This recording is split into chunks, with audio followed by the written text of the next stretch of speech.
할렐루야, 반갑습니다. 귀한 날 하나님 앞에 함께 예배드리러 나오신 우리 귀한 성도님들 주님의 이름으로 찬양합니다. 다 함께 찬양하시면서 하나님께 영광 돌리고 또한 이 시간 열어주시는 하나님의 그 은혜를 부어주시는 그 하나님의 은혜를 함께 체험하는 귀한 시간 갖도록 하겠습니다. 다 함께 찬양합니다. 오늘 이곳에 계신 성령님,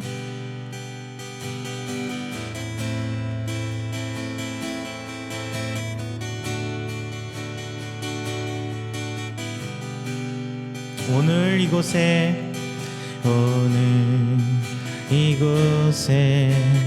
계신 성령님, 우리에게 말씀하시고 우리를 가르치소서.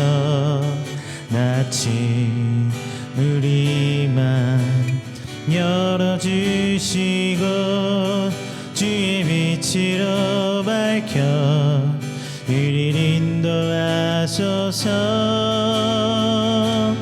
주님보다 앞서지 않고 겸손하게 주님의 말씀 기다리니 주님 손에 우릴 드립니다. 사랑으로 인도하소서. 오늘 이곳에 계신 성령님, 우리에게 말씀하시고 우리를 가르치소서. 낯이 우리만 열어주시고 주의 빛으로 밝혀 우리를 인도하소서. 주님보다 앞서지 않고 겸손하게 주님의 말씀 기다리니 주님 손에 우릴 드립니다.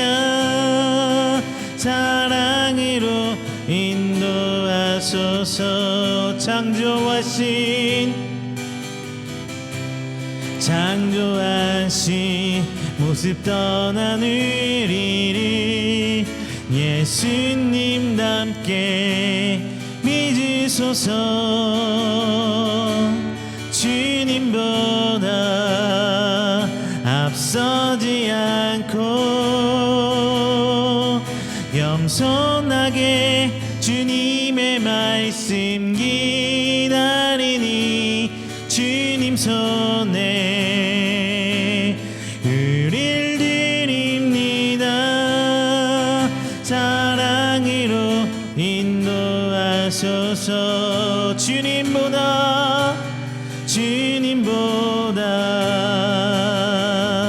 앞서지 않고 겸손하게 주님의 말씀 기다리니 주님 손에 우릴 드립니다. 사랑으로 인도하소서.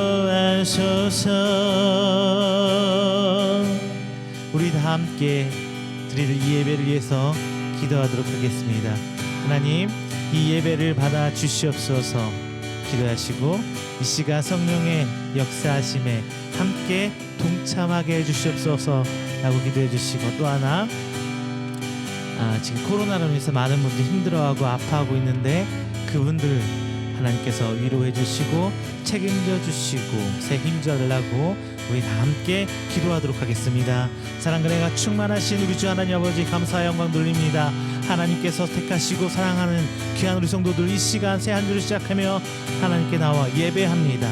그리고 찬양합니다. 그리고 이 시간 함께 기도합니다. 귀한 교회를 통하여서 하나님 앞에 나아가고 있사오니 하나님 이 시간 하나님의 은혜로 붙들어 주시고 오직 하나님의 은혜에 붙들림마다 나아가는 귀한 시간을 쓰도록 주님 붙들어 주시옵소서. 온전히 이 시간 하나님만 바라보길 원합니다. 주님 아버지만 바라보고 나아갈 때 걸음 걸을 때 걸음 위에 주님 새 힘 허락하여 주시고 이 시간 하늘을 여셔서 아버지 각 예배드린 처소가 주의 은혜의 임재의 자리 될 수 있도록 주님 붙들어 주시옵소서. 나의 모습, 나의 모든 것 하나님께 헌신할 수 있는 시간 되길 원하오니 주님 아버지 이 시간 하나님께 드려지는 것들 주님 연락하여 주시옵시고 하나님 사랑으로 붙들림 받아 그 은혜 체험하는 시간 될수록 주님 인도하여 주시옵소서. 또한 이 시간 저희들 찬양합니다. 아버지 각 처소에서 찬양하고 예배하는 그 모든 우리 성도들의 믿음 주께서 아시오니 이 시간 하나님께서 채워주시고 붙들어주시다 오직 하나님 앞에 나아갈 수 있는 귀한 성도들 되게 도와주시고 주님 아버지 나갈 수 있도록 하는 거랑은 떼어나갈 수 있도록 새 힘 허락하여 주시옵소서. 지금 이 시간에서 코로나란 질병으로 인해서 하나님께 아파하고 힘들어하는 하나님 많은 생명들이 있습니다. 하나님께서 사랑하는 모든 인간들의 그 생명들 주께서 아시오니 주님 아버지 그들에게 치료의 손을 얹어 주시옵소서. 그들을 치료하여 주시옵소서. 그들에게 믿음 또한 허락하시사 하나님의 그 기쁨 하나님 앞에 나오는 그 희망 하나님의 그 크나큰 역사하심 기대를 안고 주님 바라볼 수 있는 귀한 성도 삼아 주시옵소서. 우리 귀한 성도들도 하나님 앞에 아파하고 힘들어하고 있습니다. 하나님 치료가 필요한 우리 성도들에게 치료하여 주시고 하나님 앞에 나아가는 우리 귀한 이음교회 각 성도 될 수 있도록 주님 붙들어 주시옵소서. 이 시간 저희들 함께 예배 찬양하며 예배 시작합니다. 오직 주 하나님만 붙들어 나갈 수 있도록 도와주시사 하나님을 향한 저희들 믿음 굳건히 세워 주시옵소서. 오직 주 하나님만 붙들고 나가는 시간 모든 것들 주 하나님께 책임져 주시옵소서. 감사합니다. 감사합니다. 찬양을 통하여 역사하여 주시옵소서. 이 시간 저희들 심령 붙들어 주시사 하나님께 온전히 내려갈 수 있는 그 귀한 시간 될수록 주님 함께하여 주시옵소서.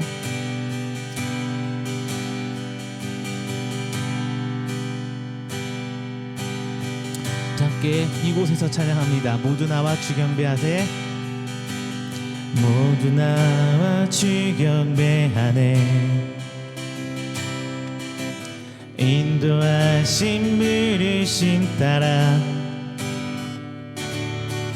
우리의 힘과 계획을 내려놓고 주님만 바라보네. 생명 주신 주리와 함께 허물과 죄 고백함으로 주님의 얼굴 전심으로 구할 때 주님 응답하시네. 이곳에서 주님을 예배하네. 여기까지 우릴 인도하셨네. 주의 크신 능력 우리 붙드셨네. 주님 앞에 나올 때 이곳에서 우리는 예배하네. 행하실 일 다 함께 노래하네. 우리들을 이키시는 주의 보혈 이곳에 세우셨네. 우리를 위해 다시 한번 합니다. 모두 나와 주 경배하네. 인도하심 부르심 따라 우리의 힘과 계획을 내려놓고 주님만 바라보네. 생명 주신 주리와 함께 허물과 죄 고백함으로 주님의 얼굴 전심으로 구할 때 주님 응답하시네. 이곳에서 주님을 예배하네. 여기까지 우릴 인도하셨네. 주의 크신 능력 우리 붙드셨네. 주님 앞에 나올 때 이곳에서 우리는 예배하네. 행하실 일 다 함께 노래하네. 우리를 돌이키시는 주의 계획 이곳에 세우셨네. 우릴 위해 이곳에서 주님을 예배하네. 여기까지 우릴 인도하셨네. 주의 크신 능력 우리 붙드셨네. 주 앞에 나올 때 이곳에서 우리는 예배하네. 행하실 일 다 함께 노래하네.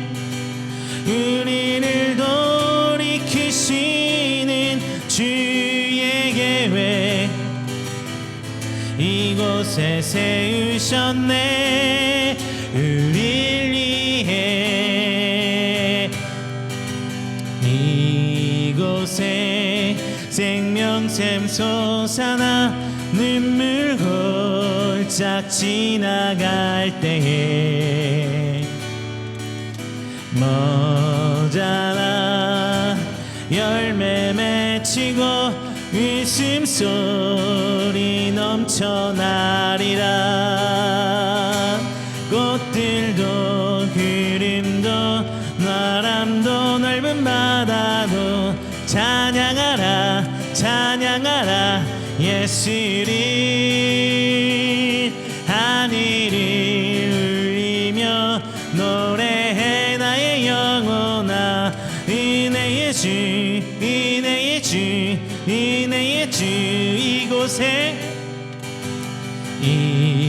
이곳에 생명샘 솟아나 눈물 골짝 지나갈 때에 머자나 열매 맺히고 웃음소리 넘쳐나리라. 꽃들도 구름도 바람도 넓은 바다도 찬양하라 찬양하라 예수를. 하늘을 울리며 노래해 나의 영혼아. 은혜의 주 은혜의 주 은혜의 주. 그날에 하늘이 열리고 모든 이가 보게 되리라. 마침내 꽃들이 피고 영광의 주가 오시리라. 꽃들도 구름도 바람도 넓은 바다도 찬양하라 찬양하라 예수를. 하늘이 울리며 노래해 나의 영혼아. 은혜의 주 은혜의 주 은혜의 주. 꽃들도 구름도 바람도 넓은 바다도 찬양하라 찬양하라 예수를. 하늘이 울리며 노래해 나의 영혼아. 은혜의 주 은혜의 주 은혜의 주. 꽃들도 구름도 바람도 넓은 바다도 찬양하라 찬양하라 예수를.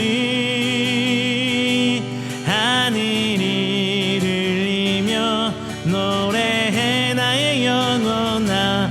은혜의 주 은혜의 주 은혜의 주.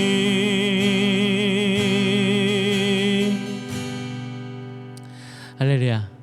이 시간 우리 드리는 귀한 예배를 위해서 다 함께 조용히 기도하는 시간 갖도록 하겠습니다. 다 함께 기도합니다.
사도신경으로 우리의 신앙을 고백하도록 하겠습니다.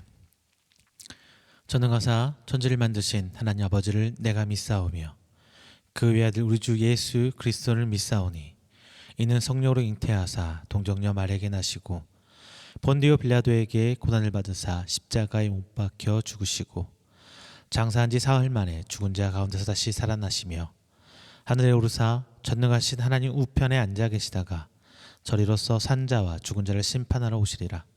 성령을 믿사오며 거룩한 공회와 성도가 서로 교통하는 것과 죄를 사하여 주시는 것과 몸이 다시 사는 것과 영원히 사는 것을 믿사옵나이다. 아멘.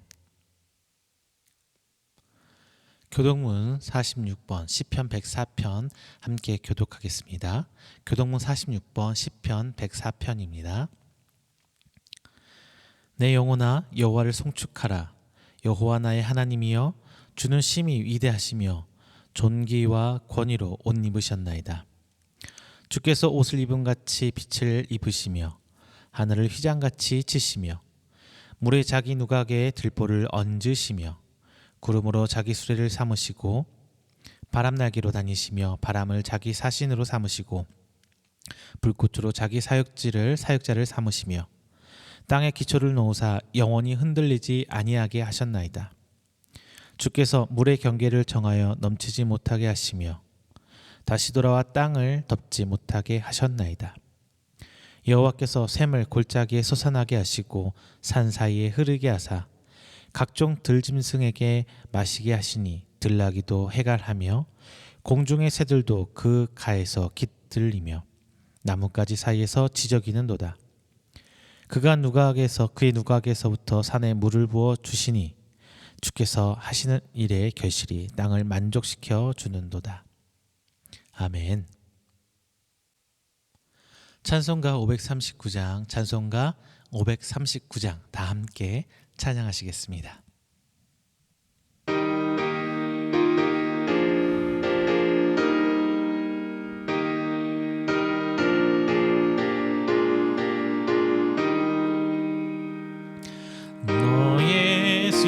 조용히 나가 내 모든 짐 내려놓고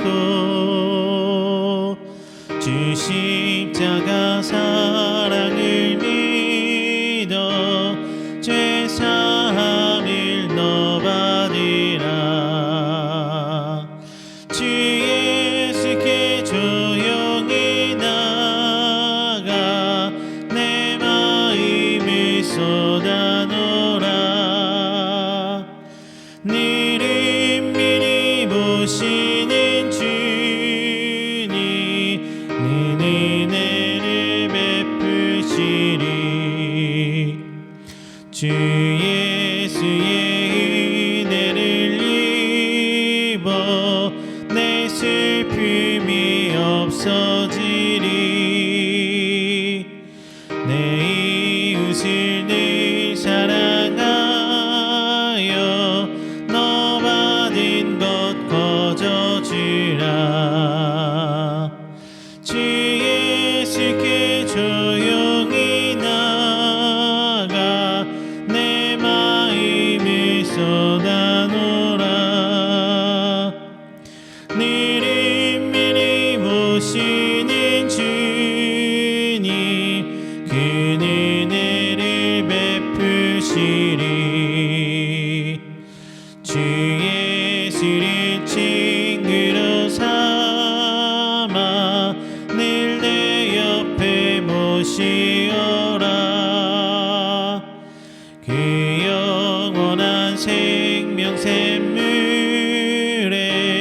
내 마른 목 죽이어라.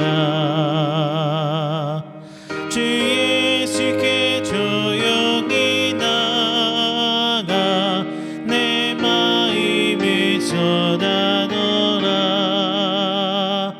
너를 미리 보시는 주님 그 은혜를 베푸시리. 너 주님과 사귀어 살면 새 생명이 넘치리라. 주의 시를 찾는 이 앞에 맑은 빛 비추어라. 주의 쉽게 조용히 나가 내 마음이 쏟아놓으라. 너를 미리 보시는 주님 그는 은혜를 베푸시리.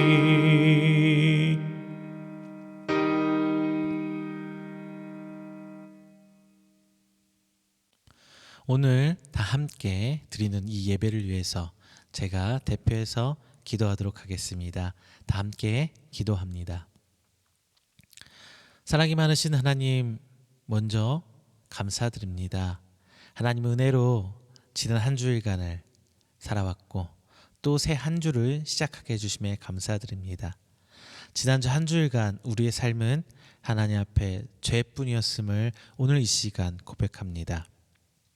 오늘 저희들의 고백이 하나님을 향한 헌신이 되게 하여 주시옵시고, 하나님을 향한 헌신이 하나님의 영광을 돌리기 위한 귀한 저희들의 믿음의 고백이 되게 하여 주시옵소서. 하지만 오는 한 주일간은 하나님께 나아간 우리 성도들 조금씩 하나님의 형상을 회복하고 온전히 하나님 나라의 귀한 일꾼으로 세워지는 귀한 한 주간 될 수 있도록 주님 은혜를 베풀어 주시옵소서. 지금 세상은 코로나라는 질병으로 아파하고 있습니다. 하나님, 그 질병 가운데 있는 우리 성도들, 하나님께서 이 모든 상황을 만드심에 어떤 이유가 있는지 혹은 어떤 은혜를 주시기 위함인지 저희들이 묵상하며 기도할 때 깨닫는 지혜도 허락해 주시사 이 어려운 시기를 지혜롭게 이겨나갈 수 있는 믿음 또한 허락하여 주셔서 주님 오시는 그날까지 어려움, 힘듦 모두 인내하며 이겨내게 해 주십시고 믿음 굳건히 부여잡고 나아갈 수 있도록 주님 은혜로 붙들어 주시옵소서. 또한 기도하는 것은 오늘 말씀 가운데 예배 가운데 선포되는 귀한 말씀 하나님의 말씀으로 아멘하며 화답하며 듣기를 기도합니다. 하나님, 저희들이 질병으로 인해서 교회로 모이지 못하고 각 상황과 때에 따라 각 처소에서 예배드리고 있습니다. 그 가운데 선포되는 이 말씀 하나님 동일한 은혜로 허락하여 주시사 저희들이 말씀을 받으며 아멘으로 화답하고 하나님 앞에 작정하고 서원하며 혹은 회개하는 귀한 시간 될 수 있도록 주님 성령의 은혜로 덧입혀 주시옵소서. 또한 말뿐만이 아닌 마음으로 받고 나의 삶으로 드러낼 수 있는 귀한 말씀 되길 원하오니 저희들이 함께 사모하며 말씀 앞에 몰입 조아릴 때 하나님이 그 가운데 성령의 역사하심으로 지혜로 깨닫게 하여 주시사 이 땅 살아가는데 귀한 힘이 되는 그리고 나를 변화시키는 귀한 말씀 될 수 있도록 주님 붙들어 주시옵소서. 말씀 전하는 부족한 하나님의 종 그 입술 붙들어 주시사 인간의 말이 아니요 오직 하나님의 말씀만 선포되게 하시며 그 가운데 성령의 하나님의 권능이 덧입히사 귀한 말씀으로 변화시키는 말씀, 치유하는 말씀으로 선포될 수 있도록 주님 은혜로 부어주시옵소서. 오늘 드려진 예배 온전히 하나님만 바라보며 드리길 원합니다. 모든 것 주께서 인도하여 주시옵시고 시종일관 오직 하나님의 은혜와 하나님의 붙드심과 하나님의 간섭하심으로 드리는 예배 될 수 있도록 주님 축복하여 주시옵소서. 마치는 시간까지 오직 하나님의 은혜가 있을 줄 믿사오며 사랑이 많으신 예수 그리스도의 이름으로 축복하며 기도드립니다. 아멘. 오늘 함께 은혜 나누실 말씀은 로마서 11장 25절부터 33절까지 말씀입니다. 제가 가진 성경으로 신약 256페이지입니다. 다 같이 말씀 찾아서 한 목소리로 봉독하도록 하겠습니다. 함께 봉독합니다. 형제들아, 너희가 스스로 지혜 있다 하면서 이 신비를 너희가 모르기를 내가 원하지 아니하노니 이 신비는 이방인의 충만한 수가 들어오기까지 이스라엘의 덜어는 우둔하게 된 것이라. 그리하여 온 이스라엘이 구원을 받으리라 기록된 바 구원자가 시온에서 오사 야곱에게서 경건하지 않은 것을 돌이키시게 했고 내가 그들의 죄를 없이 할 때에 그들에게 이루어질 내 언약이 이것이라 함과 같으니라. 복음으로 하면 그들이 너희로 말미암아 원수된 자요 택하심으로 하면 조상들로 말미암아 사랑을 입은 자라. 하나님의 은사와 부르심에는 후회하심이 없느니라. 너희가 전에는 하나님께 순종하지 아니하더니 이스라엘이 순종하지 아니함으로 이제 긍휼을 입었는지라. 이와 같이 이 사람들이 순종하지 아니하니 이는 너에게 베푸시는 긍휼로 이제 그들도 긍휼을 얻게 하려 하심이라. 하나님이 모든 사람을 순종하지 아니하는 가운데 가두어 두심은 모든 사람에게 긍휼을 베풀려 하심이로다. 깊도다 하나님의 지혜와 지식의 풍성함이여 그의 판단은 헤아리지 못할 것이며 그의 길은 찾지 못할 것이로다. 아멘. 할렐루야, 반갑습니다. 귀한 날 이렇게 하나님 앞에 예배드린 나오신 성령 주님의 이름으로 환영합니다. 지난 한 주일간도 하나님의 은혜 가운데 평안하셨습니까? 요즘에 교회에 대한 인식들이 점점 안 좋아지고 있는 것 같아요. 제가 예전에도 한번 교회 인식조사 설문조사 한 거에 대해서 말씀 전하시면서 한번 제가 말씀드린 적이 있는데 점점 안 좋아지고 있는 것 같습니다. 여러 가지 이유들이 있겠지만 제일 먼저 손꼽히는 게 바로 목회자들에 대한 문제가 있는 거예요. 저도 목회자지만 실상 목회자들 사이에서도 어떤 문제 의식을 갖고 있는 분도 계시고 아니면 전혀 문제가 없다 이렇게 생각하시는 분도 계시고 어찌됐든 목회자들 문제 그리고 교회의 조직적인 어떤 구조적인 문제들도 지적하고 있습니다. 그 단적인 예로 우리가 생각할 수 있는 게 정치 참여를 넘어서서 어떤 그 가운데서 기득권을 취하려고 하는 정강훈 목사도 같은 케이스도 있을 거고요. 그리고 교회 같은 경우 자녀 승계의 모습들 그리고 교회가 어떤 교회는 엄청나게 부를 축적하고 어떤 교회는 진짜 힘든 교회 이런 교회의 빈익빈 부익부 현상도 나타나고 있습니다. 물론 저희 교회도 정말 힘든 교회 중에 하나입니다. 그리고 정강훈 목사 같이 교회 혹은 교회 내 조직들이 정치적으로 직접 참여하면서 그 가운데서 이익을 취하려는 부분도 분명히 있습니다. 이런 모습들이 정말 누구에게도 좋게 보이지만은 않은 것 같아요. 목회자들 사이에서 의견이 분분하는 거 보면은 나눠지는 거 보면은 좋은 모습은 아닐 거란 말이에요. 정말 이게 긍정적이고 정상적인 모습이라면 이렇게까지 나눌 수는 없는 거거든요. 그런데 지금 우리 이 시대의 교회들뿐만 아니라 이스라엘 역사 가운데서도 이런 부분들이 굉장히 많은 부분들이 성경에 통해서 나와 있습니다. 이스라엘 백성의 역사 한번 생각해 보자고요. 여러분 이스라엘 백성의 역사 어떻게 생각하시나요? 하나님께 정말 전적으로 충성하고 하나님께 순종하고 말씀을 잘 지키는 이스라엘 백성 이 이미지가 떠오르나요? 아니면 하나님 앞에 불순종하고 하나님 앞에 책망받고 징계받고 있는 이스라엘 백성의 모습들이 생각나나요? 저도 그렇지만 아마 여러분도 그럴 거예요. 하나님 앞에 징계받고 책망받는 이스라엘 모습이 먼저 떠오를 겁니다. 그래서 이스라엘의 역사를 보면은 뭐 이런 순환 구조, 악순환 구조예요. 이스라엘 백성이 죄를 지어요 하나님 앞에. 그리고 이방 신을 섬긴다든가 그러면서 죄를 짓고 그래서 하나님께서 이런 이스라엘을 주변 국가를 통해서 혹은 자연재해를 통해서 이스라엘을 책망하시고 징계하십니다. 그리고 이제 하나님께서는 선지자를 이스라엘 백성 가운데 보내세요. 파송하시는 거예요. 그래서 선지자를 통해서 회개하라고 선포하게 만드시죠. 이렇게 하나님의 말씀을 전언하면은 이스라엘 백성도 울고 불고 하면서 회개합니다. 물론 그때뿐이었지만 뭐 짧게는 몇 년부터 길게는 40여 년 이런 얘기들은 자세한 얘기들은 사사기를 통해서 잘 나와 있습니다. 이렇듯 이스라엘 백성 항상 하나님께 범죄를 해요. 그러면서 하나님 주신 율법을 어떻게 사용하느냐? 하나님 주신 율법을 특히 기득권층에서는 이 율법을 자신들을 변호하기 위한 방법, 자신들이 빠져나가기 위한 방법으로 이 법을, 하나님 율법을 사용합니다. 25절 제가 말씀 한번 읽어드릴게요. 형제들아 너희가 스스로 지혜 있다 하면서 이 신비를 너희가 모르기를 내가 원하지 아니하노니 이 신비는 이방인의 충만한 수가 들어오기까지 이스라엘의 덜어는 우둔하게 된 것이니라.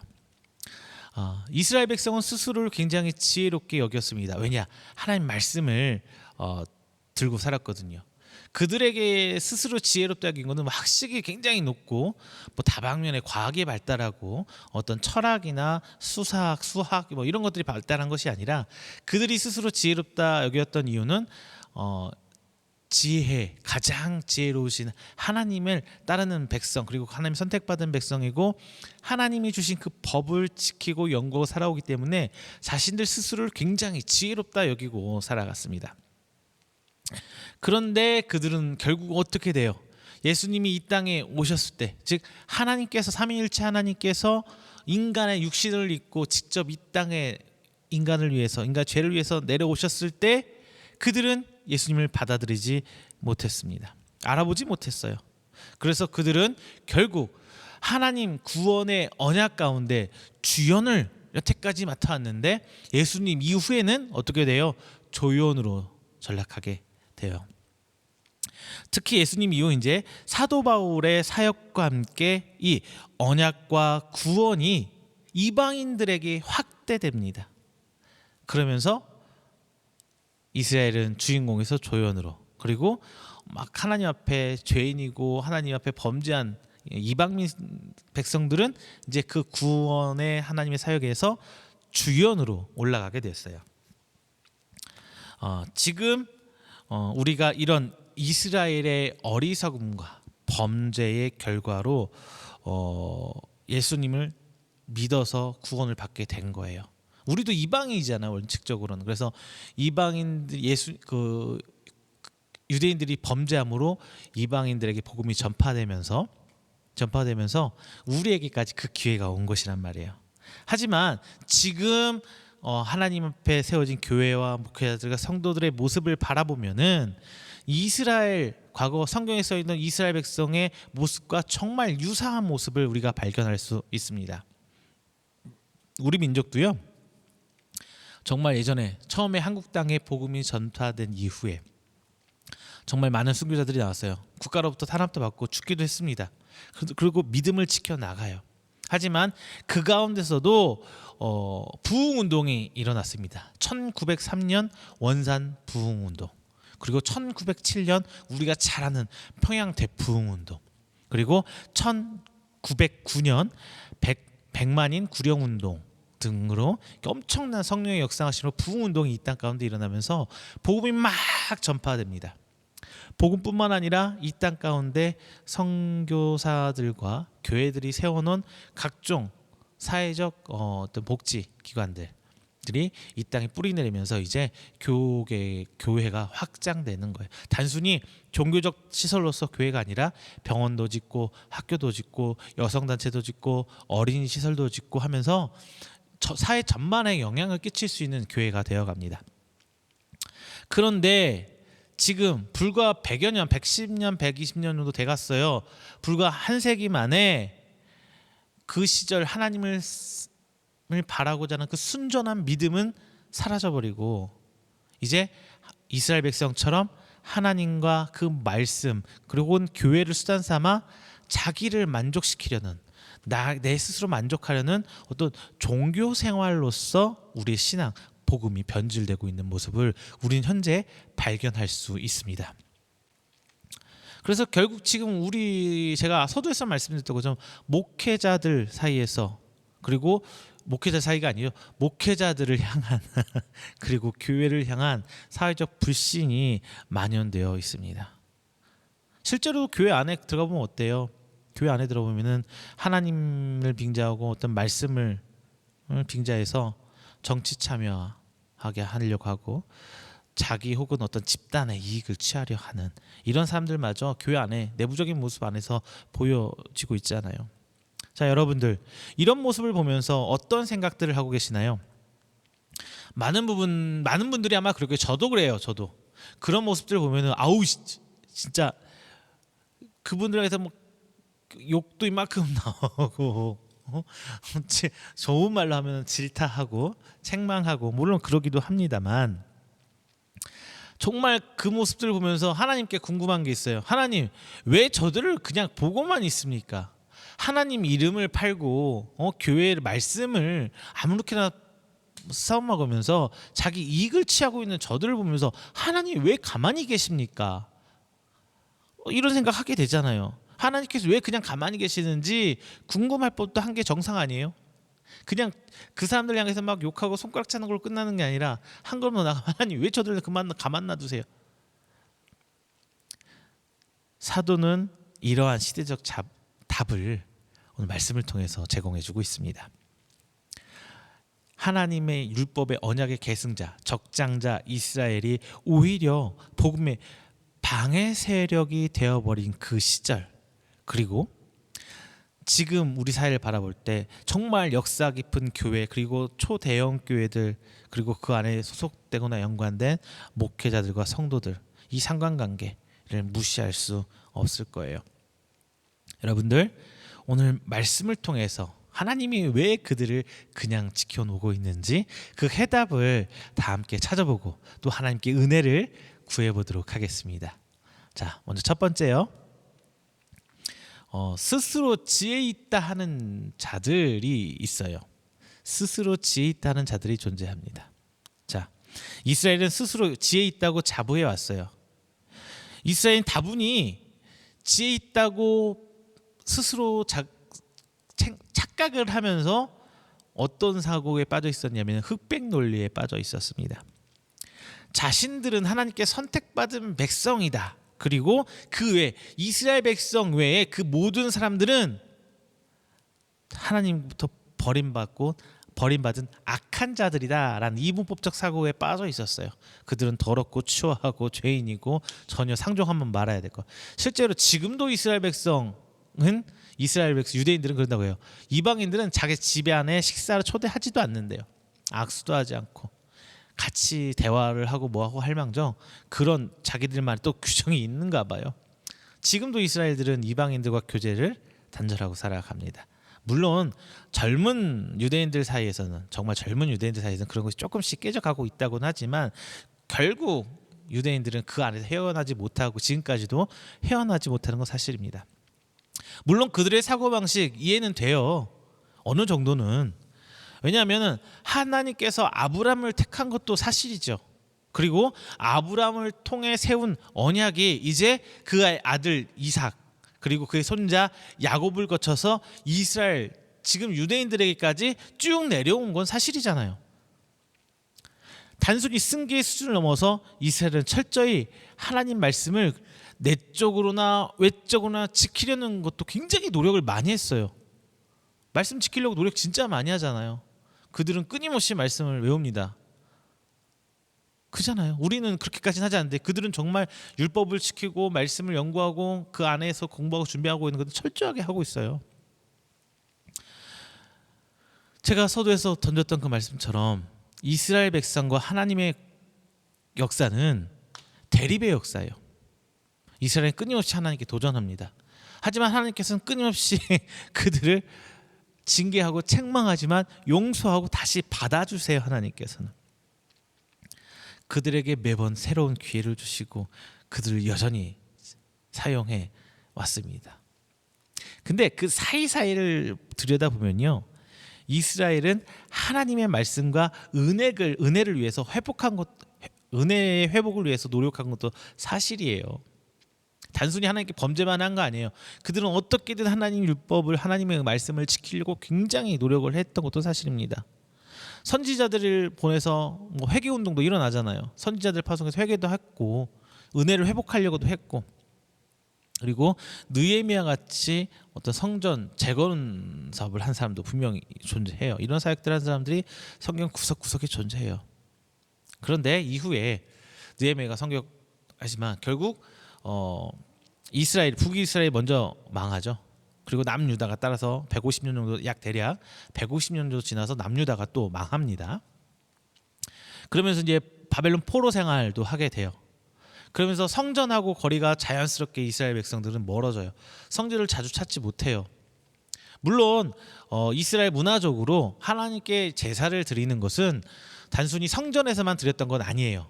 아브라함이 그랬고 야곱이 그랬던 것처럼 성전뿐만 아니라 산당이란 거, 제단을 세워서, 산당이라고 그러죠. 제단을 세워서 거기서 부른 제사를 드리긴 했습니다. 하지만 그들은 여전히 성전을 찾아가고자 하는 마음이 있었는데, 믿음이 있었는데 환경이 그렇지 못하잖아요. 그러면서 나타난 게 무엇이냐? 바로 회당입니다. 회당. 회당에서는 말씀도 가르치고 그리고 어떤 지역사회 모임, 지도자들의 모임 회의를 하는 장소이기도 하고, 또 하나 그들에게 있어서, 이스라엘 백성에 있어서 율법이 곧 법이었잖아요. 우리는 성경에 써 있는 법과 뭐 세상의 법 따로 이렇게 따로 존재하지만 이스라엘이란 나라에서는 하나님의 법, 율법이 곧 일반 법이었어요. 그러다 보니까 이 법을 해석을 하고 재판을 해야 되는데 그것도 역시 회당에서 이루어졌어요. 그러면서 이제 회당 문화가 그들은 발전합니다. 그래서 회당에 곳곳 세워지잖아요. 그 여러분 신약의 말씀 기억하시나요? 예수님이 어려서 회당에 가서 강론하는 모습들. 어제 이스라엘 뿌리 깊게 박힌 회당 문화예요. 그리고 그 회당이 성장을 하면서 또 다른 그룹이 또 나타납니다. 뭐냐? 이제 하나님 말씀을 전에는 입에서 입으로 구전으로 내려왔다면 이제는 말씀을 기록하려고 해요. 그래서 나타난 게 서기관입니다. 하나님 말씀을 필사를 하는 거예요. 필사를 해서 다음 세대에게 넘겨주고, 그리고 말씀이 확장될 수 있도록 각 지역으로 흩어져 사는 유대인들에게. 왜냐하면 이전에는 이스라엘 백성이 어쨌든 뭉쳐 사니까 이 집이나 한 집 건너서 말씀이 거의 비슷해요. 크게 달라지지가 않아요. 그런데 막 이 나라 저 나라 막 흩어져서 살다 보니까 자기네들끼리 말씀을 정확하게 100% 기억하지 못할 거 아니에요. 그렇다 보니까 막 오역되기도 하고 잘못 전달되기도 하고 이러면서 문제가 발생하니까 회당 안에서 이제 성경 말씀을 필사를 합니다. 그렇다 보니까 성경을 필사하긴 사람은 글을 잘하는 굉장히 학식자, 고위학식자, 지식인들이 가능했어요. 그게 서기관들이었고, 이제 제가 앞서서 말씀드렸던 것처럼 이제 뭐가 나오느냐? 율법가들이 나오거든요. 율법가들. 그 사람들은 뭐냐면은 율법을 연구하고 해석하는 사람들인데, 지금으로 따지면 신학자도 되겠지만 변호사, 검사, 판사도 겸직하는 사람이 율법가예요. 단순히 성경을 연구해서 지금 신학처럼 성경에 가르치는 것뿐만 아니라 이스라엘 백성에게 있어서 율법은 곧 법이기 때문에 변호사, 판사, 검사까지 하는 게 바로 이 율법가들의 일이었어요. 그렇다 보니까 율법가들이 굉장히 지위가 높죠. 서기관들과 율법가들이 굉장히 지위가 높습니다. 지도계층이 된 거예요. 그러면서 이러면서 이들 사이에서 어떤 부류가 나타나는 게 그게 무엇이냐? 바로 바리새인들입니다. 즉 그들의 목적은 굉장히 순수해요. 하나님 말씀을 순전하게 지키고자, 하나님 말씀 변질되지 않도록 그 온전함을 간직하도록 지키도록 한 게 바로 바리새인들이란 말입니다. 그래서 이들은 스스로 굉장히 지혜롭게 여겼어요. 지금 오늘날 교회도 각자 교회 가보면요, 스스로 지혜 있다 여기는 사람들 너무 많아요. 자기가 아는 게 다인 양 스스로 지혜 있고 정말 다 알고 있는 양 여기는 분들이 너무나 많아요. 내가 옳고 너는 틀렸다, 이것만이 정답이다. 심지어 같은 말씀도 교회마다 그 교회 목사마다 다르게 하기도 하고 자기만 맞다고 주장한 경우도 비일비재합니다. 물론 말씀을 해석하는 데 있어서 어떤 다양성을 10분 인정한다고 해도 저는 그분들의 태도가 이해가 안 되는 거예요. 태도가. 물론 잘못 알 수도 있어요. 사람인지라 잘못 알 수도 있고 모를 수도 있어요. 다 이해해요. 그리고 해석의 다양성 다 존중합니다. 다만 내가 아는 게 정답이고 내가 아는 것만 진리야라고 얘기하는 거는 교만이라는 거예요. 저는 그런 게 이해가지 않아요. 나만 선하고 나만 옳다고 여기면서 주변 사람들에게 배타적인 태도를 보여요. 뭐 안 받아들이고. 그분들을 보면 저는 정말 바리새인들, 이 유대인들이 생각이 나는 거예요. 바리새인들이 틀린 율법을 주장했습니까? 아니에요. 그들만큼 율법을 잘 아는 사람들 없어요. 옳은 것을 얘기했어요. 누구보다 정확하게 율법을 알고 있었고 정확하게 잘 지켜왔던 사람들이 바리새인입니다. 하지만 그들이 놓친 게 있어서 하나님의 구원의 사역에서 탈락돼 버린 거 아니에요. 무엇을 놓쳤느냐? 율법의 문자적 텍스트를 놓친 게 아니라 율법을 주셨던 율법 안에 녹아있는 하나님의 마음을 그들이 파악하지 못했던 거예요. 하나님 마음을 놓쳤어요. 지금 오늘날 우리가 놓치고 있는 것이 무엇입니까? 저는 이 바리새인들 유대인들과 똑같지 않은가 싶어요. 나만 옳고 과거에 지켜왔던 전통이 옳고 이렇게 변해서는 안 되고 저렇게 해서는 안 되고 이렇게만 해야 돼라고 말씀하시는 보면은 정작 하나님께서 이러한 것들을 받아주실까 그런 질문을 전 스스로 해봅니다. 지금 우리도 하나님 마음을 너무 놓치고 있어요. 하나님께서 주신 지혜는 성경을 얼마나 알고 어떻게 해석하며 얼마나 지켰느냐가 중요한 것이 아니라 하나님 마음을 얼마나 잘 표현해냈는가가 아닌가 싶습니다. 이스라엘은 그것을 하지 못했어요. 지금 오늘날 우리의 교회도 하나님의 마음을 잘 표현하지 못한 채 그 방법만 그 자체만 강조하고 있습니다. 두 번째요. 이제 이스라엘의 죄로 구원받은 이방인들이 나타나요. 앞서서 하나님 앞에 죄 짓는 스스로를 지혜롭다 여기지만 결국 죄인이 될 수밖에 없었던 유대인들이 나타났다면 이제는 죄인이었지만 거꾸로 이스라엘의 범죄로 복음을 받아서 구원받은 이방인들이 나옵니다. 자, 여러분들 이스라엘의 죄는 무엇입니까? 이스라엘이 무슨 죄를 졌어요? 제가 계속 둥글둥글둥글 말씀드렸잖아요. 대충 그냥 크게 애둘러서 말씀을 드리면 하나님 마음은 무시한 채 율법들을 이제 자기 입맛대로 해석하면서 자신들의 이익을 위해 율법 곧 하나님을 이용한 것이 그들이 죄예요. 즉 하나님을 주인 살면서 나는 종이 돼서 하나님 법을 따라 산 것이 아니라 적당히 하나님을 이용하고 적당히 율법을 이용하려고 해서 내 이익을 취하려는 것, 그게 죄였단 말. 즉 내가 스스로 주인 되려고 했던 게 죄인이에요. 결과적으로 그러다 보니까 예수님을 이제 구원자로 받아들이지 못해요. 그래서 구원에서 멀어져 버렸잖아요. 인간은 모두 죄인이지만 예수님을 배척하며 복음을 배척하면서 내가 속한 사회의 문화, 가치관, 역사, 기득권, 이익 등을 지키기 위해서 그들은 구원을 놓아버린 거예요.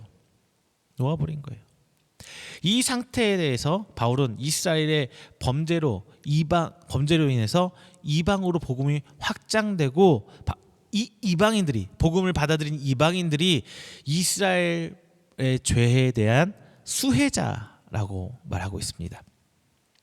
실제로 예수님이 복음을 어디서 전파하시나요? 이스라엘 전역이죠. 예루살렘, 그렇죠? 갈릴리 딱 한정돼 있잖아요. 육신을 입으셨기 때문에 대상이 되게 유대인들이었단 말이에요. 그중 사이사이 이방인들도 들어가 있지만 주된 거 사역은 유대인들을 향해 사역하는 거. 자, 그리고 사도들도 어때요? 초기에는 스데반 집사 순교하기 전에는 예루살렘 교회 꽁꽁 숨어서 밖으로 나가질 않았어요. 복음이 확장되질 않았어요. 그리고 이 예루살렘 그들이 그때 세워진 예루살렘 교회가 나중에 공회도 만들고 하면 중요한 역할을 합니다. 하지만 결국 이스라엘의 복음화는 실패해요. 유대인들에게는 실패한 이 복음이 이방인들한테는 무섭게 확장됩니다. 무섭게 확장돼요. 이 상태를 바울은 28절에서 이야기해주고 있습니다. 28절 제가 읽어드릴게요. 복음으로 하면 그들이 너희로 말미암아 온수된 자요, 택하심으로 하면 조상들로 말미암아 사랑을 입은 자라.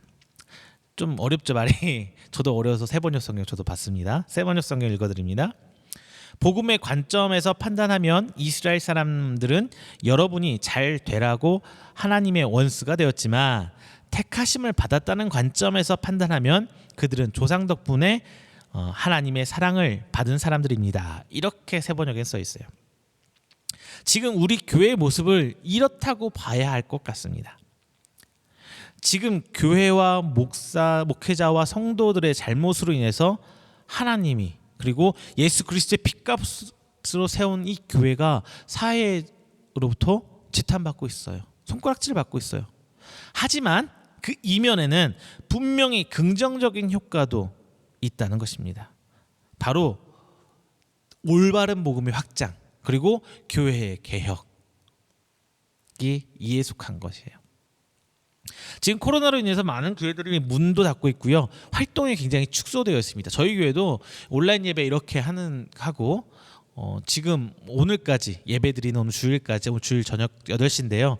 지금 7명의 젊은 목사들이 지금 날마다 저녁마다 수련회 하고 있거든요.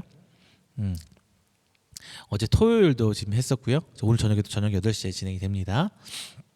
하여튼 이렇게 물론 사역도 만들어서 하고 있지만 많은 사역들이 축소되고 있어요. 그렇지만 반면에 이전에는 생각하지 못했던 다양한 사역들이 나타나고 있어요.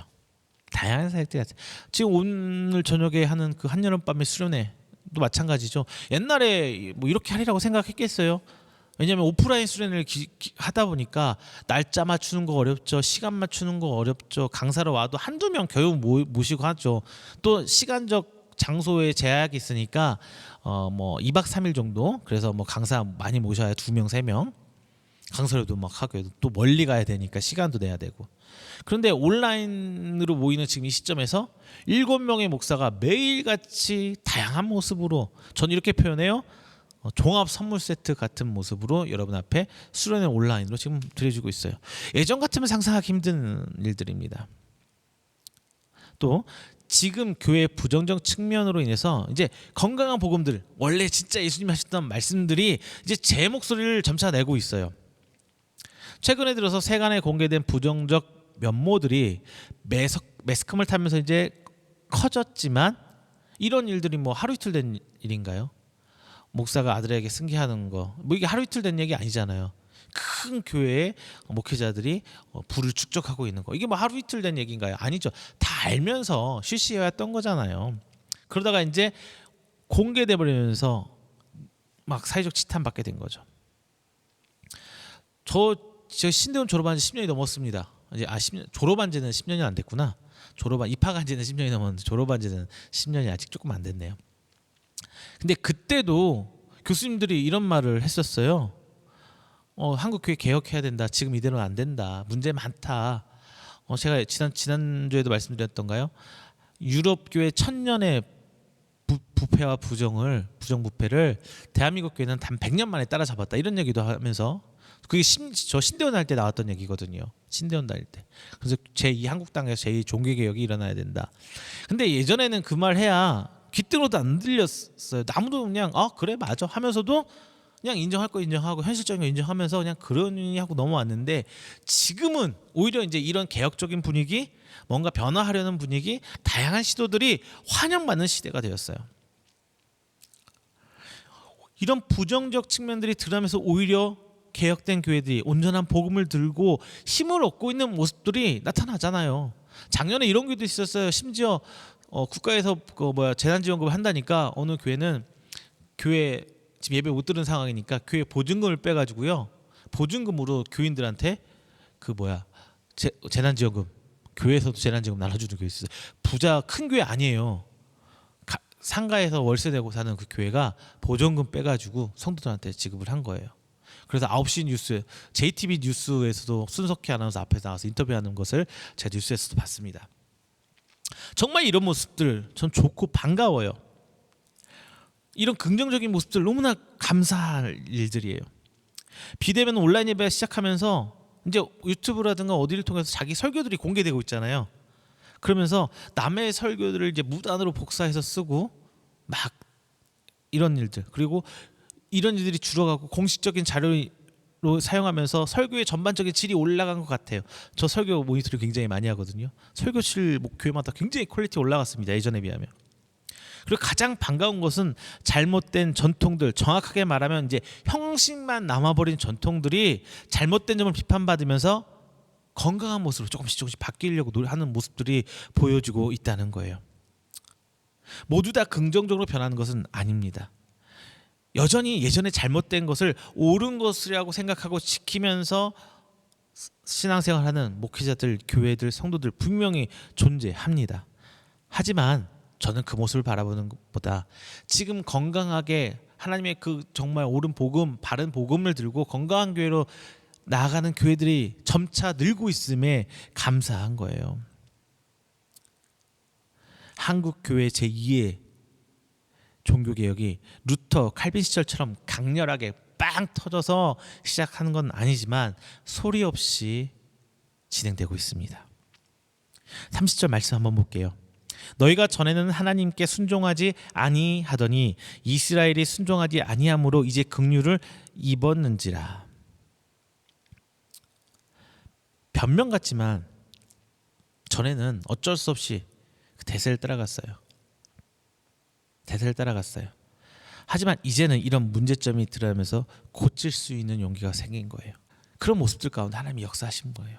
이 모든 일들이 다 하나님의 계획하심이고 하나님께서 간섭하시고 일하시는 방법이라는 겁니다. 마지막 세 번째로는 이제 하나님께 버림받은 것 같은 이스라엘도 구원을 받을 것이다라는 얘기예요. 세 번째는 이스라엘도 구원을 받는다. 자, 이스라엘 범죄로 이제 이방인들에게 구원의 길이 열렸죠. 지금 한국 교회의 부정부패가 드러나면서 오히려 개혁할 수 있는 길들이 지금 열리고 있어요. 그렇다면 이제 이 이스라엘은 어떻게 될 것인가? 29절 말씀 함께 봅니다. 하나님의 은혜와 부르심에는 후회하심이 없느니라. 바울은 하나님께서 이스라엘을 택하신 것에 대해 후회하지 않을 것이라고 말하고 있습니다. 이스라엘은 수많은 죄를 지어왔어요. 그리고 여전히 구원의 은혜를 입지 못하고 있습니다. 그렇다고 하나님께서 영원히 이스라엘을 버려버리실 것인가? 그렇지 않다는 데 있습니다. 만약 하나님께서 이스라엘을 버릴 것 같았으면 진즉에 버렸겠죠. 지금 버리는 게 예수님 때 버린 게 아니라 진즉 수천 년 동안 이미 가나안 땅에서 출애굽하면서부터 이스라엘 백성 쭉 나오는데 이미 버릴 것 같았으면 진즉 버렸죠. 심지어 머리끝까지 이제 화가 난 하나님께서 모세에게 이제 이스라엘 백성 버려버리고 다 없애버리고 새 백성에게 언약을 다시 세우겠다. 이런 협박 아닌 협박도 하시는 말씀 구절 있죠. 그런데 결국은 하나님 이스라엘 용서하시고 다시 품어서 가세요. 결국 하나님도 이스라엘 버리지는 못하셨다는 겁니다. 오히려 이스라엘 향한 하나님의 구원의 사역을 바울을 통해 내비치신 거예요. 말씀을 통해서 로마의 서신을 통해서 하나님의 이스라엘 백성을 향한 하나님의 구원 계획이 드러난 겁니다. 31절 말씀입니다. 이와 같이 이 사람들이 순종하지 아니하니 이는 너희에게 베푸는 긍휼로 이제 그들도 긍휼을 얻게 하려 하심이라. 이렇게 말씀하고 있어요. 죄를 버리지 못한 이스라엘이 이제 이방인들에게 임한 하나님의 은혜를 보고 오히려 회개해서 다시 하나님의 복을 받아들일 거야 라는 바울을 통한 하나님의 선언이었어요. 바울의 지레짐작이 아니라 로마서를 쓸 때 그 바울의 성령의 감동하심으로 말미암아 하나님의 선언이 선포가 이 말씀에 들어있는 것입니다. 그런데 우리가 오해하기 쉬운 부분이 있어요. 32절 하나님이 모든 사람을 순종하지 아니하는 가운데 가두어 두심은 모든 사람에게 긍휼을 베푸려 하심이로다. 이 말씀 보면 마치 하나님께서 이스라엘 백성의 마음을 막 일부러 강팍하게 해서 버림받게 만들었는 것처럼 보일 수 있어요. 하지만 이 말씀은 그걸 표현한 것이 아니라 하나님의 은혜가 아니면 여전히 죄 가운데 세어나지 못하고 허우적거릴 이스라엘의 모습을 이야기하고 있는 것입니다. 그래서 하나님께서 강력하게 그들을 막 죄로 밀어 넣었다는 얘기가 아니에요. 하나님은 모든 인간에게 구원의 은혜를 베푸시기를 원하는 것이고 이방인들의 믿음을 보고 돌아오길 바라는 하나님의 마음을 사도 바울이 로마를 향해서 쓴 내용이 바로 이 말씀이에요. 즉 이방인들을 위한 도구로 이스라엘을 위한 도구로 이방인들을 사용하심으로 결국 인류 전체의 구원의 그림을 하나님께서 그리고 계신 거예요.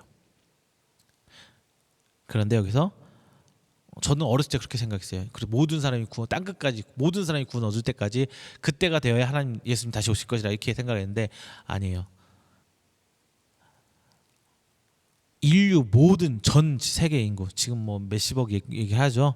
그 인구가 다 구원받는다는 게 아니라 31절 2절에 나와 있는 모든 사람은 하나님의 선택을 받아 긍휼을 입어 구원을 얻은 사람들을 모두라는 모든 사람으로 지칭을 하는 거예요. 모든 사람으로. 정확하게 지금 우리의 현실 교회도 이 말씀이 적용이 됩니다. 우리 보기에 옳지 못한 길을 걷는 목회자와 교회와 성도들 분명히 존재합니다. 그분들이 보기엔 우리가 옳지 못한 사람으로 보이기도 할 거예요. 하지만 결국 그분들도 역시 하나님의 선택을 받은 하나님의 성도 분명한 거잖아요. 지금은 잘못된 성경과 신앙관을 보이고 경직된 전통을 고수하면서 개인 혹은 집단의 이익을 추구하기도 하지만 결국은 하나님께서 그 외의 사람들이 옳은 길을 가도록 세운 하나님의 도구이고 그로 말미암아 구원을 받은 우리 옳은 길을 가는 복음의 바른 길을 가고 있는 사람들이 다시 그들을 하나님의 사람으로 올 수 있게 하는 하나님의 도구가 된다는 것입니다. 우리가 바로 선다면 그들도 결국 다시 하나님께 회개하면서 돌아올 거란 얘기예요. 그들을 손가락질하고 비난하고 막 뭐라고 욕하는 것을 넘어서서 그들을 향해서 우리가 손가락질, 비난, 지탄이 아니라 우리가 올바로 서 나아가 신앙생활 올바른 신앙생활 보여준다면 그들도 우리를 보고 돌아올 것이란 얘기예요. 우리는 그들을 탓하고 비난하는 것이 잘못된 것입니다. 그들도 하나님의 백성임을 기억하고 그들이 하나님 앞에 다시 돌아올 수 있게끔 기도해야 하는 것이에요. 말씀을 맺겠습니다. 33절 다 함께 봅니다. 깊도다 하나님의 지혜와 지식의 풍성함이여 그의 판단은 헤아리지 못할 것이며 그의 길은 찾지 못할 것이로다. 사도 바울이 성령의 감동으로 로마 교회를 향해 이런 편지를 쓰면서 자신도 살짝 들여다보게 된 하나님의 지혜에 대해서 어찌할 바를 몰라하며 감탄하면서 오늘 이 말씀을 기록한 거예요. 과연 하나님의 일을 감히 우리가 어떻게 다 알고 표현할 것입니까? 저는 이런 표현합니다. 우리가 하나님을 아는 것은 마치 장님이 코끼리 다리를 만지는 격이라고 이렇게 저는 표현을 해요. 우리는 하나님의 전부를 결코 알 방법이 없어요. 그렇게 내가 아는 하나님의 모습의 조각들을 보고 하나님의 전체를 미루어 짐작하는 것입니다. 그리고 그것이 옳다고 답을 내리기 일수죠. 내가 이런 이런 모습도 싹 종합했을 때 하나님은 이런 하나님이야 딱 답을 내놓고 그것만이 정답이고 진리라고 하기가 정말 일수예요. 문제는 그런 답을 내릴 수 있지만 내릴 수는 있어요. 그렇게 생각할 수는 있어요. 근데 그것이 전부이냐 남을 그 기준으로 판단하거나 그 기준만이 정답인 것처럼 누군가에게 강요하고 강제하면 안 된다는 말씀입니다. 그러면 문제가 되는 거예요. 이렇다 보면 문제가 생길 수밖에 없잖아요. 율법을 그렇게 지키고자 노력했던 바리새인들도 결국 타락하고 오히려 책만 받았습니다. 그렇다고 하면 우리가 그 바리새인들보다 더 율법을 잘 지키고 살고 있는 건가요? 아니죠. 절대 그렇게 못해요. 그렇다면 우리가 유대인처럼 바리새인들처럼 하지 못한다면은 그냥 기존에 가진 틀을 그냥 깨버리자고요. 틀을 좀 더 확장하자고요. 일단 저도 그렇지만 세속화된 교회 그리고 목회자 성도들 저도 이런 모습 보면은 분통 터져요. 화나요. 욕도 나와요. 욕도 나와요. 그러면서 저분 사람들 보면은 가끔 하나님 진짜 하나님 뭐 하시는지 몰라. 저런 사람들 안 불러가시고 이런 생각 안 하세요? 저만 하나요? 그런데 이런 생각하면 결국 돌아온 건 내 죄뿐이더라고요. 결국 돌아온 건 내 죄뿐이에요. 이들은 내 신앙의 선배들이에요. 그리고 앞서 세워진 교회에서 정말 큰 일을 하신 분들 분명합니다. 하지만 세월이 지나면서 생각이 경직되고 하나님의 마음보다 형식에 앞설 때 이제 이런 일들이 이제 발생하기도 해요. 결국 이분들의 조금 엇나간 모습들로 인해서 한국 교회의 조용한 변화가 시작되었습니다. 예전에 이런 변화가 시작됐다면 문매를 맞고 그냥 없어질 일이에요. 하지만 이제 오히려 용인되기도 하고 오히려 잘한다고 칭찬받기도 하게 됐거든요. 뭐 예를 들면은 뭐 이중직 목회자, 그렇죠? 일하는 목회자라고 불리는 이중직 목회자, 그리고 온라인 교회 예배의 예전적 측면들, 이거 조금씩 바뀌어가고 있잖아요. 심지어 여러분 대예배라고 부르는 오전 11시 예배, 이 예배 시간이 바뀐다는 거 요즘 어떻게 생각하세요? 여러분 주일날 되면은 뭐 그 주일날 오전에 예배 드리고 오후나 저녁이나 뭐 주일 저녁 예배, 뭐 찬양 예배, 무슨 예배 해갖고 막 주일 예배 2번 3번씩 드리잖아요. 새벽 예배부터. 그런데 어떤 교회들 보면은 오후 2시에 지금 예배 드리는 교회도 있어요. 주일 예배를 작은 교회들 보면은. 왜냐면은 그 교회 형편상 중식을 해서 대접해서 성도들한테 교제하기가 힘들거든요. 그리고 젊은 성도들 타겟팅하는 교회는 오전 11시 예배 드리면 아예 예배도 못 나온 사람들이 너무나 많아요. 청년들, 학생들 같은 경우. 물론 그들을 11시 일찍 나와서 예배드리게 하는 건 정말 좋겠지만 그것을 지키려고 고수하다 보면은 오히려 그들을 아예 하나님께로부터 멀어져 버리게 만든 결과가 나올 수도 있다기 때문에, 그래서 오후 2시에 예배드리는 교회 생겨나고 있어요. 뭐 그리고 정말 특수한 경우지만 주일날이 아닌 날 예배를 드리는 교회도 가끔 하나씩 있더라고요. 물론 이것들이 다 좀 조심스러운 부분들인 건 사실입니다. 민감한 부분도 있어요. 하지만 다양한 시도들은 좀 필요하다고 봐요. 다양한 시도는 필요하다고 봐요. 여러분 사도 바울이 쓴 가말리엘이 이제 사도들을 재판받을 때 불려 재판받을 때 했던 말들 혹시 기억나나요? 공회에서 이제 사도들의 죄를 묻는 자리에서 한 말, 사도행전 5장 39절에 이런 말 써 있습니다. 만일 하나님께로부터 났으면 너희가 그들을 무너뜨릴 수 없겠고 도리어 하나님을 대적하는 자가 될까 하노라. 이렇게 써 있어요. 정말 지혜로운 한수예요. 정말 대단한 한수를 했어요. 우리도 이런 지혜가 좀 필요하지 않을까 싶습니다. 교회와 목회자들의 부의 축적과 교회 재산의 사유화, 교회의 기업화, 설교의 세속화, 예배의 형식화, 교회 세력의 정치화, 하나님 팔아 장사하는 사람들, 교회 안에 내부에서 집단 이기주의, 오늘날의 교회는 이런 정말 많은 문제점을 분명히 안고 있는 건 사실입니다. 이것들이 추구하는 바가 하나님의 언약과 예수 그리스도의 복음에 비춰볼 때 정상적이지가 않아요. 이들을 향한 비판은 분명 피할 수 없습니다. 하지만 비판에 앞서 우리가 먼저 옳은 복음의 모습을 비춰서 드러내야 돼요. 이스라엘의 죄로 인해 이방인들에게 복음이 확장된 것처럼 이런 교회의 부정적인 측면으로 인해서 현대 교회 개혁의 길이 열려 있습니다. 그런데 잊지 말할 게 하나 있어요. 바로 우리의 모습이 바로 저들이 회개할 수 있는 가장 중요한 요인이라는 것이에요. 이것은 하나님의 계획의 일환입니다. 우리가 올바로 서 있을 때 저들도 변화할 수 있어요. 함께 기도하시기를 부탁드립니다. 저들은 하나님께로부터 버림받은 사람이 아니라 하나님의 도구로 사용되는 중이에요. 지금 다시 하나님의 부름을 입을 하나님의 성도요, 우리의 형제 자매가 될 사람들이라는 것입니다. 비록 지금 현실의 교회를 보면 힘든 건 사실이에요. 하나님께서 왜 그냥 보고 계시는지 알 길은 없어요. 다만 성경에 드러난 지혜를 볼 때 우리는 그 모습을 통해 지금 내 모습을 비춰 회개해야 한다는 것입니다. 그리고 우리가 바로 설 때 저들도 회개하고 하나님께로 돌아올 수 있을 것입니다.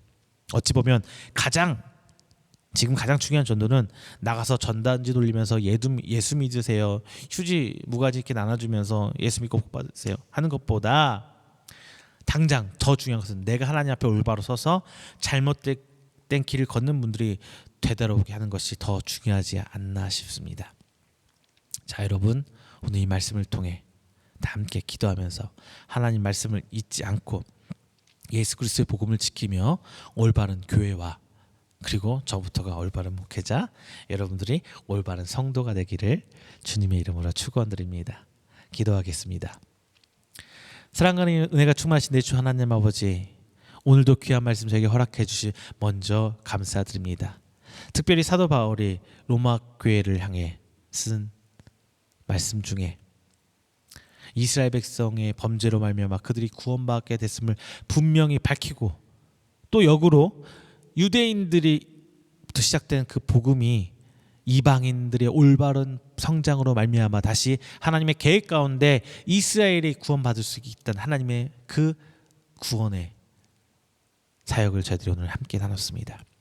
오늘날 교회를 비춰볼 때 정말 잘못된 점이 너무나 많습니다. 마치 초대교회 그 유대인들 이스라엘 본 듯한 때가 너무나 많습니다. 저들 보면서 저도 똑같이 손가락질하고 지탄하며 비난했을 때가 너무나 많았음을 시간 고백합니다. 하지만 그들도 여전히 하나님의 자녀요, 하나님의 택함 받은 귀한 성도라는 걸 저희들이 오늘 알았사오니 그들을 위해서 중보하는, 그들을 위해서 기도하는 저희들이 될 수 있도록 주님 붙들어 주옵소서. 또한 하나님의 귀한 역사 가운데 내 마음에 있는 게 무엇이 옳고 그른지 내 틀은 깨어버리고 내가 상상조차 할 수 없는 그 하나님의 어마어마한 지혜를 그래도 조금은 품고 사는 우리 귀한 성도들 될 수 있도록 주님 붙들어 주시옵소서. 오늘 하루를 살아가며 하나님의 지혜를 구합니다. 내일을 기대하며 하나님의 손길, 하나님의 간섭함을 기대합니다. 오늘 말씀을 통해 이 말씀 듣고 아멘하며 저들을 바라보고 중보하며 나의 형제, 나의 자매를 여기고 하나님의 때를 기다리고 하나님 앞에 올바로 서나가길 원하는 우리 귀한 성도들 하나님께서 붙드시고 함께 해주시사 주님 오시는 그날까지 순전한 양으로 비둘기로 하나님의 말씀 부여잡고 나는 귀한 성도들로 주님 인도하여 주시옵소서. 이 모든 말씀 사랑이 많으신 예수 그리스도의 이름으로 축복하며 기도드립니다. 아멘. 찬송가 549장, 찬송가 549장 하시면서 하나님 앞에 준비하신 예물 봉헌하도록 하겠습니다. 찬송가 549장입니다.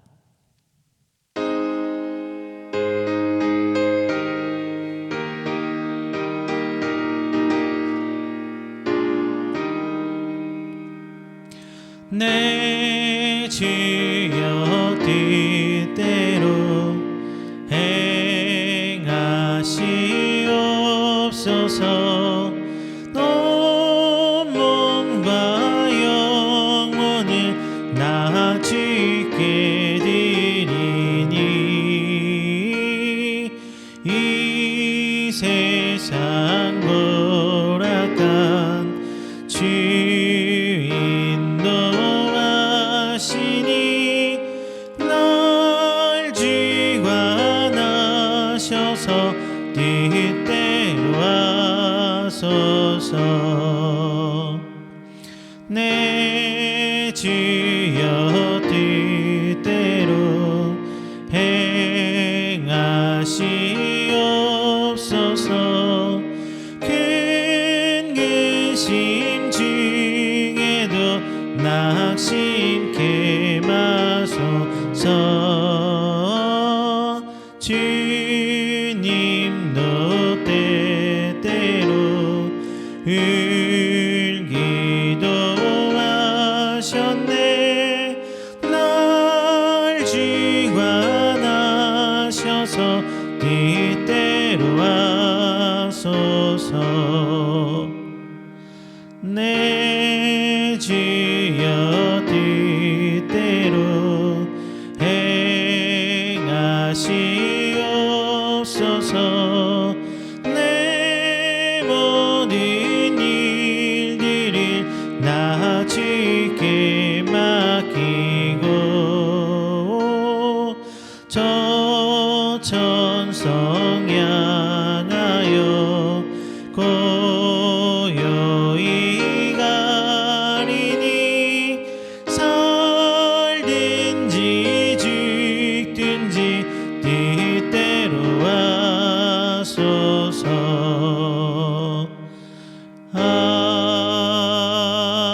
아멘.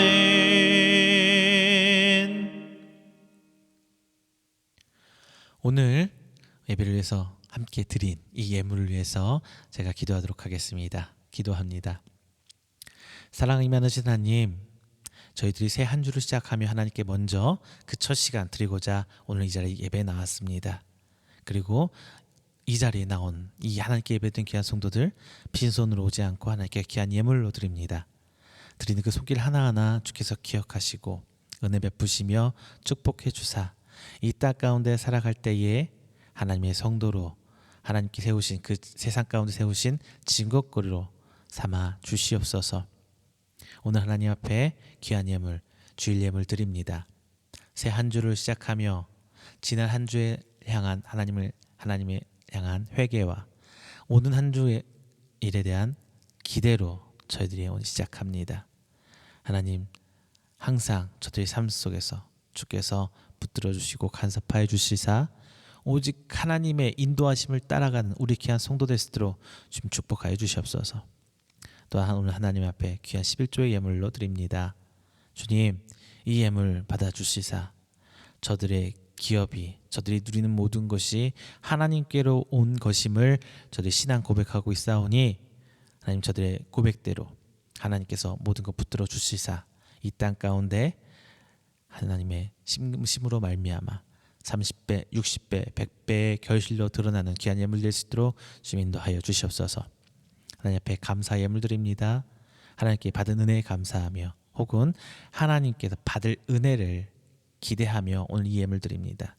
하나님 저들의 삶 속에 더욱더 풍성한 감사거리 저들이 바라보고 목격할 수 있도록 하나님 역사해 주시고 드러내어 주시사 저들이 항상 하나님 은혜에 감격하며 기뻐 뛰어 살아가는 삶이 될 수 있도록 주님 아버지 은혜로 저들을 붙들어 주시옵소서. 또한 하나님의 귀한 선교 예물로 넘기는 개인과 귀한 성도님들과 기관이 있습니다. 하나님 그 모든 것들 축복하여 주시사 저들이 주의 몸된 교회를 섬기고 있고 또한 선교로서 주의 복음에 전달됨에 동참하고 있사오니 저들의 삶을 하나님께서 인도하여 주시사 더욱더 올바른 복음 가운데 하나님의 성도로 세워나가는 귀한 성도 될 수 있도록 그리고 귀한 기관 될 수 있도록 주님 인도하여 주시옵소서.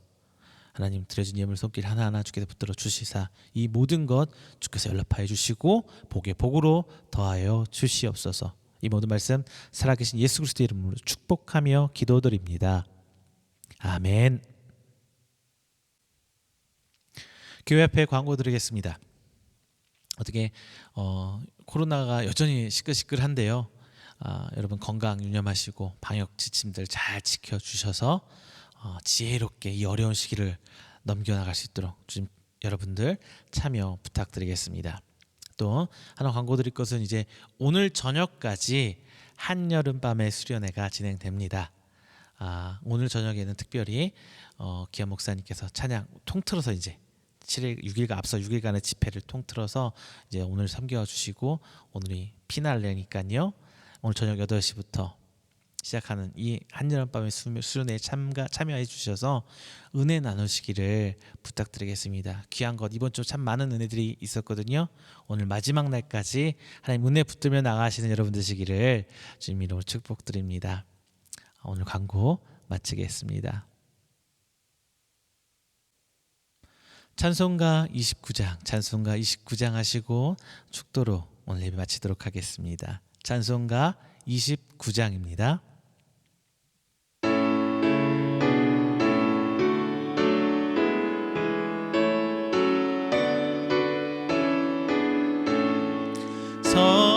성도여 나 함께 할렐루야 아멘 주 찬양하여라 할렐루야 아멘 주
축도하겠습니다. 여호와는 내게 복을 주시고 너를 지키시기를 원하며 여호와는 그의 얼굴을 내게 비추사 은혜 베푸시기를 원하며 여호와는 그 얼굴을 내게로 향하여 드사 평강 주시기를 원하노라. 이제는 우리 주 예수 그리스도의 은혜와 하나님의 사랑하심과 성령님의 교통교제하심이 오늘 이 자리에 나와 한 줄 시작하며 하나님께 예배로 영광 돌리고 선포된 말씀을 통하여 저희들이 회복되고 변화되며 이 땅에 하나님 모든 성도들 긍휼히 여기고 함께 기도할 줄 알며 용서하기를 원하는 우리 귀한 성도들의 머리 위에와 그리고 그의 가정과 사업장과 직장 그리고 그가 계획하던 모든 행사 위에 영원토록 함께 있을지어다.